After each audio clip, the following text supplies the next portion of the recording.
À la une de l'actualité, démarrage des travaux de réhabilitation de la route à Bobo à Niama. Le chef de l'État, Alassane Ouattara, a procédé au lancement des travaux ce lundi.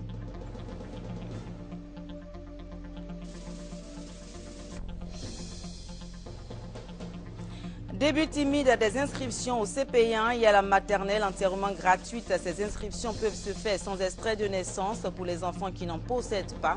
Un engagement de la part des parents suffit.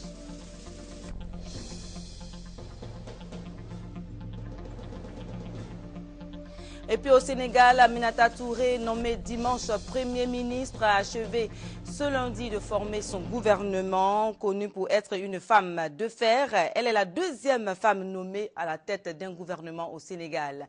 Mesdames et messieurs, bonsoir et bienvenue dans ce journal sur RTI 1. Les travaux de réhabilitation de la route à Bobo à Niama et de la construction de la voie d'accès à l'hôpital général d'Abobo peuvent démarrer. Le président de la République, Alassane Ouattara, a procédé aujourd'hui au lancement des travaux. Plus de 7 milliards de francs CFA, c'est le coût des travaux de réhabilitation. À Ouattouré. À Bobo, PK18, ce lundi 2 septembre, le président de la République, Alassane Ouattara, a donné le premier coup de pioche pour le démarrage des travaux d'aménagement de la route à Bobo à Niama et la construction de la voie d'accès à l'hôpital général d'Anyama. Les populations d'Anyama et d'Abobo, pour cette première visite du chef de l'État depuis son élection à la présidence de la République, se sont fortement mobilisées pour lui réserver un accueil des plus chaleureux. Abobo qui, selon le maire Abdama Tunkara, ne se sent ni frustré ni abandonné. Monsieur le Président, voici votre Abobo qui a subi tant de souffrances et d'atrocités, qui s'est battu, résisté et insufflé le courage de la lutte dans la population de notre pays. Monsieur le Président, voilà votre Abobo, qui symbolise à nos yeux les valeurs que vous incarnez et qui ont fait de vous le grand homme d'État que vous êtes. À savoir la conviction, l'engagement, la détermination, la combativité et surtout le vivre ensemble.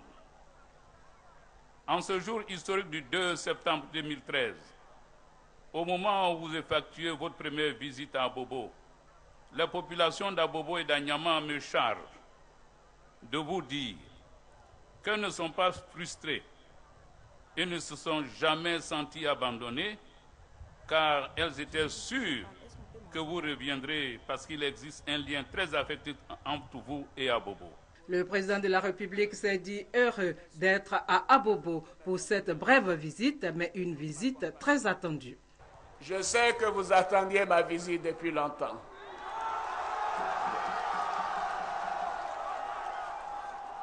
Oui, je le sais, mais vous savez, moi aussi j'avais hâte de vous retrouver. Je vous devais ma première visite, mais j'ai voulu attendre.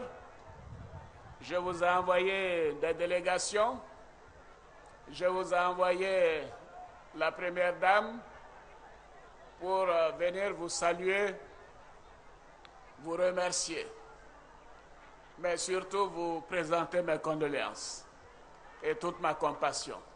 C'est donc avec une grande émotion que je suis dans ce quartier symbole de PK18. Oui, PK18... que de journées de douleur quand nous étions à l'hôtel du Golfe, que nous avons traversé à vos côtés. Que de nuits blanches nous avons ressenties pendant que les souffrances étaient énormes ici.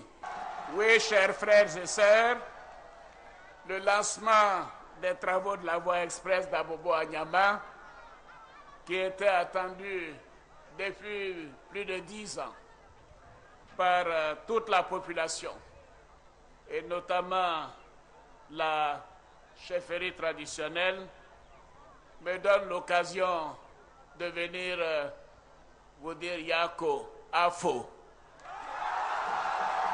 Oui, chers frères et sœurs, votre engagement pour l'avènement d'une Côte d'Ivoire démocratique a été remarquable. Je connais mieux que quiconque les difficultés, les souffrances, la détresse qui a été les vôtres. Je ne pouvais pas donc venir ici sans vous apporter des solutions aux nombreux problèmes que vous vivez quotidiennement. Oui, je l'ai dit, des délégations sont venues à mon nom, y compris la première dame qui était là en mai dernier, pour aider nos mères, nos sœurs, nos filles, bien entendu, nos papas, nos frères, nos sœurs, nos enfants, à réaliser des projets qui leur permettront de prendre en charge leur famille. Et à cette occasion, souvenez-vous, ce sont 100 millions de francs CFA en chèque FAFSI qui ont été distribués à 1000 femmes d'Abobo quand la première dame, Fanta Gbé, était ici en mai dernier. Ce sont des populations heureuses qui ont tenu à dire merci au président de la République, Alassane Ouattara. Après la cérémonie officielle de lancement des travaux de réhabilitation et de construction des routes, Awa Touré a recueilli les réactions des participants. Je voudrais remercier M. le Président de la République de Côte d'Ivoire qui a toujours eu de la compassion, qui a toujours aimé Abobo.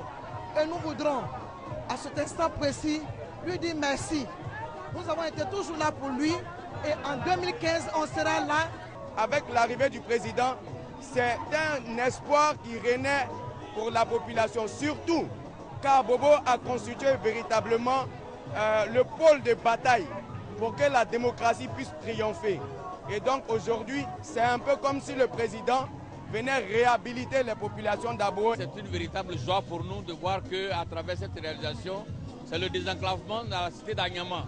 Et vous savez que le président Houphouët-Boigny avait dit que c'est la route qui précède le développement. Tant qu'il n'y a pas de route, il n'y a pas de développement. Et avec cet ouvrage, nous pensons que véritablement Agnama et Abobo peuvent décoller à nouveau. Ça fait 12 ans que nous avons attendu cette réalisation. Aujourd'hui, le président nous donne l'occasion de communier à Agnama, Abobo. Je pense qu'avec la réalisation de cette route, nous pouvons maintenant nous rendre visite mutuellement et puis entamer notre développement véritable. Et donc nous sommes très heureux pour les travaux qui vont démarrer et nous souhaitons que ça arrive à terme pour que les populations puissent se côtoyer, se voir, se fréquenter et fraterniser. On peut gagner l'argent. À Bobo Pécadi, ça nous arrange trop. Route là, si on fait là, ça va trop réussi. Parce qu'on est content. Dieu n'a qu'à faire, la route là, ça va finir. Devant nous tous, on va fêter un jour encore. Formation des experts de la finance aux normes de gestion du FMI, Fonds monétaire international. Les participants à la formation réfléchissent sur le manuel des statistiques des finances publiques 2001 de l'institution financière. Organisé par le Centre régional d'assistance technique du FMI pour l'Afrique de l'Ouest, ces travaux visent à renforcer les connaissances des participants sur des opérations financières de la Côte d'Ivoire et les conformer aux normes internationales. Sylvie Touré. Produire des statistiques fiables et conformes aux normes internationales, un impératif pour la ministre chargée de l'économie et des finances, Nialé Kaba. Elle l'a signifié à l'ouverture du séminaire régional consacré au manuel des statistiques et des finances publiques 2001 du FMI. Ce nouveau manuel devrait remplacer celui de 1986, jusque-là en vigueur dans les pays de l'espace UEMOA. Nous savons que le manuel de 2001 contient beaucoup d'innovations par rapport au manuel de 1986 qui nous sert encore aujourd'hui de référence. Sa mise en œuvre se fera par étapes et nous demandera beaucoup d'efforts, notamment pour l'amélioration de nos sources comptables. La Côte d'Ivoire en est parfaitement consciente. Et le Fonds monétaire international va aider ces pays dans ce sens à travers le renforcement des capacités des acteurs, impliqués dans les finances publiques, a dit le directeur d'Afritac Ouest, le centre régional d'assistance technique du FMI pour l'Afrique de l'Ouest, Jean Ledem.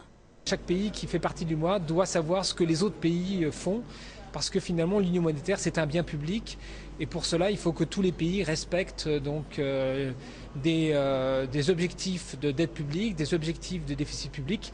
Et pour avoir cette surveillance, il faut avoir des bons indicateurs, des bonnes mesures. Et donc ces statisticiens vont devoir se familiariser avec ces méthodes. Le Centre régional d'assistance technique du FMI pour l'Afrique de l'Ouest a ouvert ses portes à Abidjan en 2003.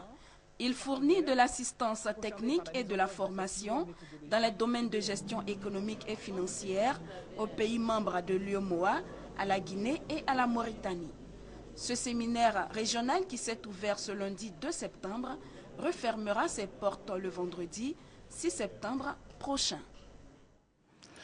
La création d'une monnaie commune au centre d'une réunion du comité de convergence de la CEDEAO.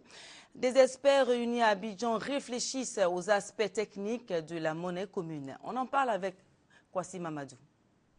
Programme d'instauration de la monnaie unique de la CEDEAO. Analyse des récents développements macroéconomiques et examen de la convergence macroéconomique.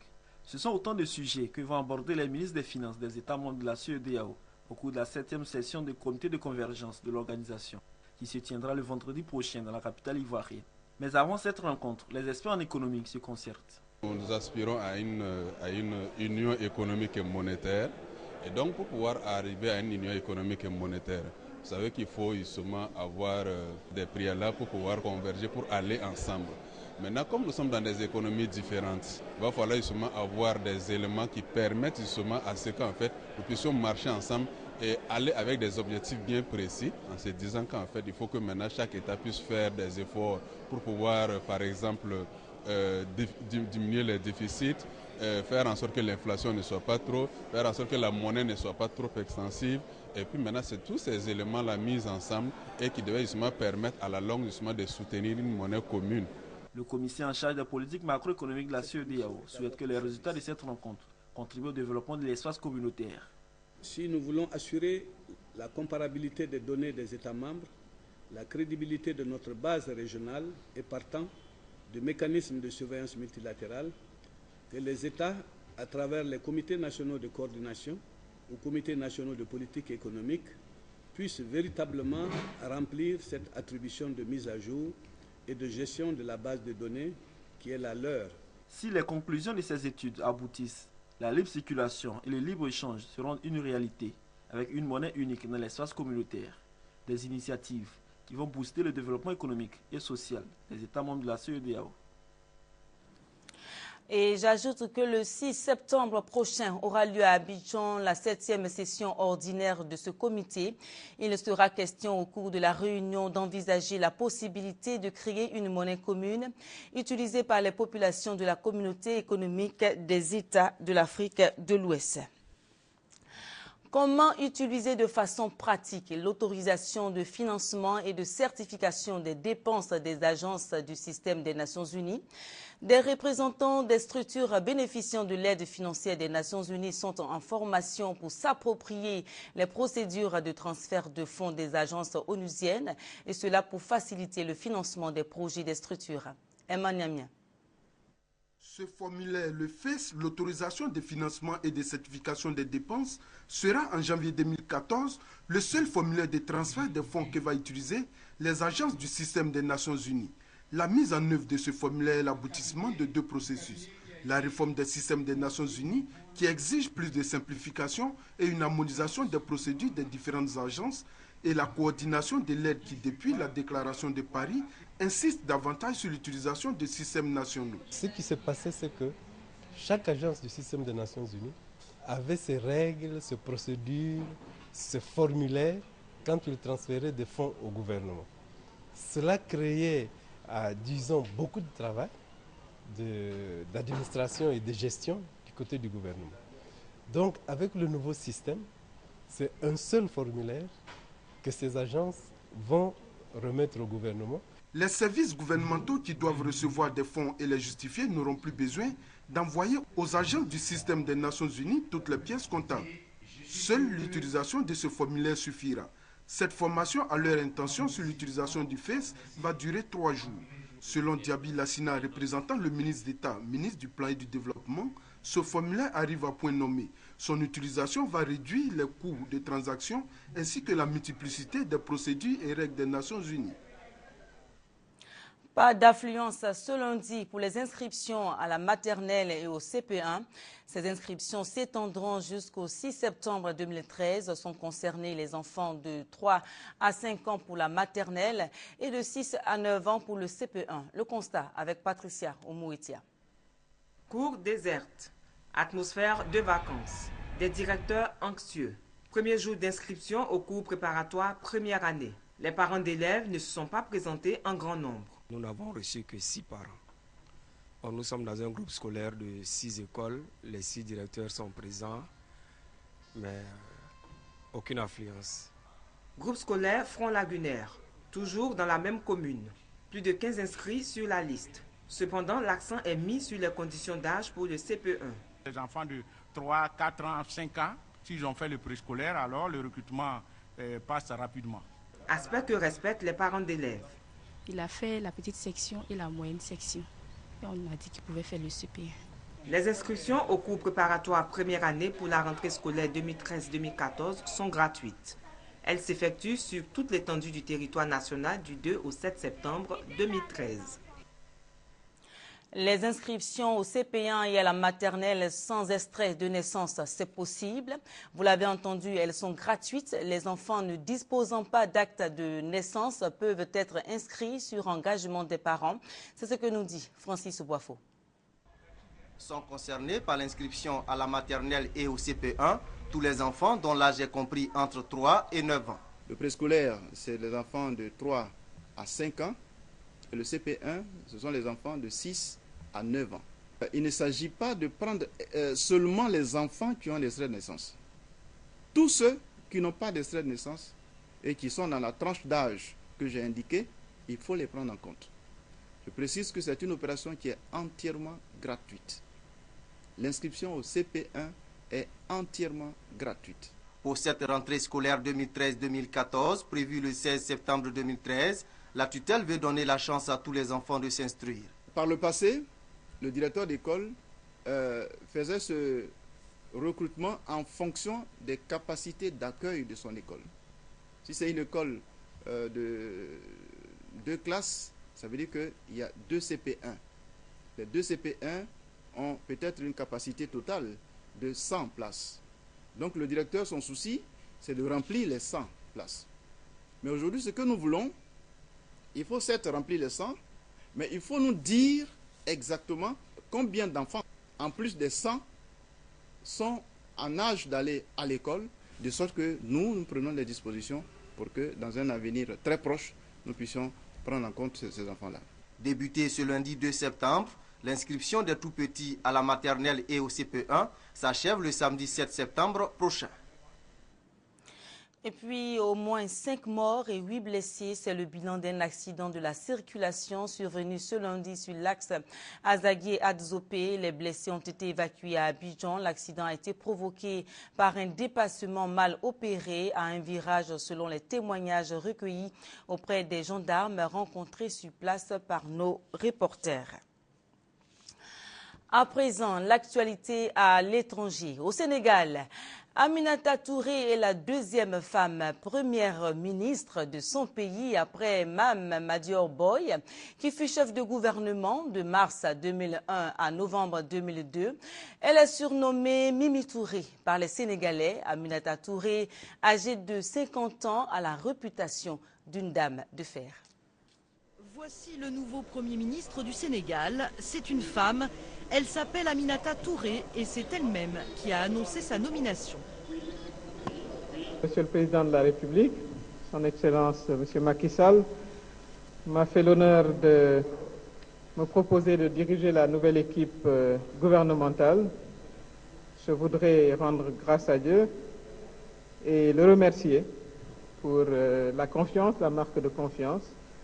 Et j'ai accepté ce poste avec beaucoup d'humilité.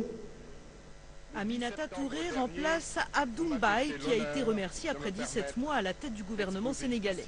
Rien n'a filtré sur les raisons de son limogeage. La presse évoque son manque d'efficacité et ses éventuels liens avec l'affaire Hissène Habré. L'affaire Hissène Habré, un dossier qu'Aminata Touré connaît bien.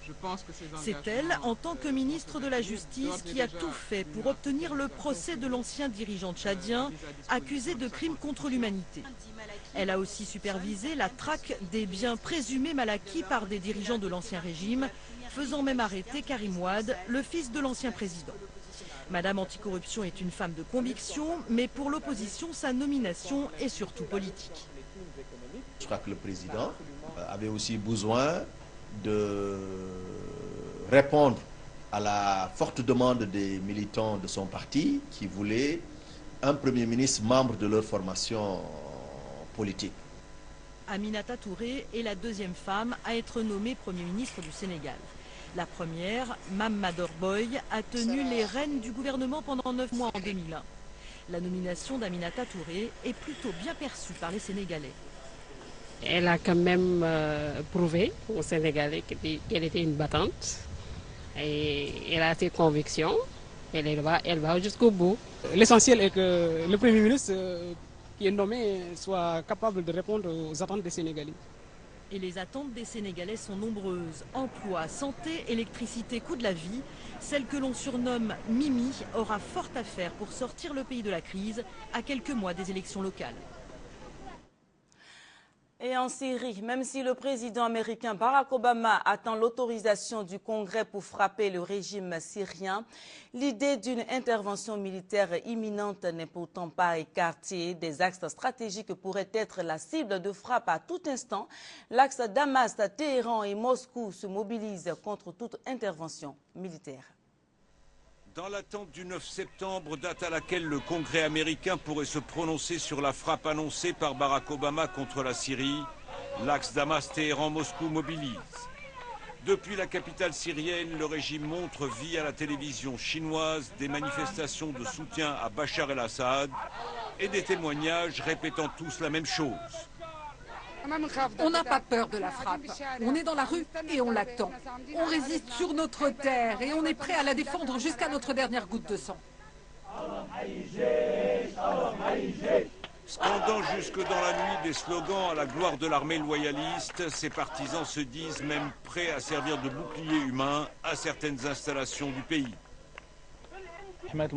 Protéger les installations, c'est quelque chose qui nous concerne tous. Les installations électriques, la télévision syrienne ainsi que d'autres télévisions du pays. Nous sommes prêts à servir de bouclier. Nous n'avons rien d'autre que nos corps à offrir à la Syrie. Venu apporter le soutien de la République islamique à son allié syrien, passage obligé pour accéder au Hezbollah libanais, le chef d'une délégation parlementaire iranienne a renouvelé sa menace de débordement régional du conflit. Nous pensons qu'une agression militaire contre la Syrie s'étendra à tout le Moyen-Orient et le brûlera. Et cela menacera avant tout la sécurité d'Israël. Si une guerre avait lieu, Israël sera vaincu définitivement. Dans l'incertitude de ce que fera Barack Obama, le grand allié russe multiplie lui les protestations. Après avoir réfuté les preuves fournies par les Occidentaux, Sergueï Lavrov a prévenu qu'une action américaine reporterait pour longtemps, voire à jamais, les perspectives d'une conférence de paix à Genève. En sport football, l'équipe ivoirienne devra réussir sa sortie contre le Maroc pour se mettre dans de bonnes conditions avant le dernier tour décisif des éliminatoires du Mondial 2014. Sabri Lamouchi, le sélectionneur des éléphants, a animé la traditionnelle conférence de presse. La Côte d'Ivoire sera face au Maroc le samedi prochain au stade Félix Houphouët-Boigny dans le cadre de la 6e journée des éliminatoires de la Coupe du Monde 2014. On en parle avec Cathy Touré. Défaite des éléphants de Côte d'Ivoire 4-1 à l'avantage du Mexique en amical a constitué la majorité des questions des journalistes au cours de la conférence de presse précédant la rencontre Côte d'Ivoire-Maroc et comptant pour la 6e journée des éliminatoires du mondial brésilien. Face à la presse, Sabri Lamouchi s'est expliqué. Ce fut un match certainement pour moi, depuis que je suis ici, le plus difficile à mettre en place. Pourquoi il y a eu tant de difficultés? Parce que les clubs sont, pour le premier match de la saison, veulent conserver, à juste titre ou non, c'est une date FIFA, ils sont dans l'obligation de nous laisser les joueurs, mais on a connu quelques problématiques d'ordre administratif. Je n'ai pas beaucoup de choses à reprocher à mes joueurs dans l'investissement. Ils ont couru, même parfois trop couru, mais ils n'ont pas défendu ensemble. Le bloc équipe n'existait pas, ou difficilement. On était loin les uns des autres. En ce qui concerne le match du 7 septembre prochain, le technicien franco-tunisien compte l'aborder avec le plus grand sérieux, contrairement à certains qui le qualifient de match de gala, vu que les éléphants sont déjà qualifiés pour le dernier tour, car pour Sabri Lamouchi, il faut renouer avec la victoire. Dans l'effectif des éléphants, léger remaniement. La liste passe de 25 à 24 joueurs. Ndri Romaric remplace Gosso Jean-Jacques blessé. Une autre défection chez les gardiens de but cette fois, Sissé Abdul Karim en remplacement de Sangaré Badra Ali en essai aux États-Unis. L'attaque des éléphants sera amputée de Boli Matisse, également blessé. La bonne note reste les retrouvailles Didier Drogba, Yaya Touré. Bien voilà, mesdames et messieurs, c'est la fin de ce journal. Merci de l'avoir suivi. Restez avec nous sur RTI 1. Nos programmes se poursuivent.